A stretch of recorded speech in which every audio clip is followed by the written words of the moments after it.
All right, what's up, guys? We're here with the 2005 GMC Envoy. Watch your leg. So we ran into the problem that this was stuck into gear because the shifter bushing on the bottom snapped off. So my dad's gonna show you how you fix it. All right, guys, so this is the 2005 Envoy with the transmission stuck in reverse and no start. So basically what happens is the shifter cable here falls off of the linkage, as you can see here. This goes here. Just put it on,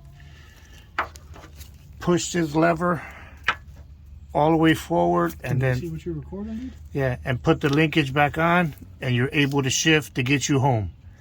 But it will fall off, and all you do is with some pliers wiggle this off, take that off, clean that up, and replace it. Give me the casing that I use. So go to AutoZone, buy yourself the, what has the part number? There's the part number here. The 14073, and that gets you a brand new bushing like that. I put it on there, just slide it up there. You can see it. I just pressed it on, then you put this back on, and it has a little notch here on the side. And so what you do here is it comes with a clip.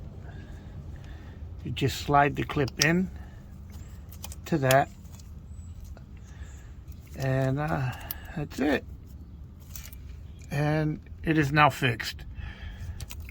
So now no more issues. Everything's in park, everything's together, and that is the whole problem with the Envoys. That's a better picture of it. You just need to replace that one little plastic bushing that cracks. That makes it fall off and be stuck in gear because it can't shift. And it feels like it's jammed, but it's actually this bushing. Once you put it on, just press this lever all the way to the front, engage it, and you're all set. And your car will start back up and everything else. All right.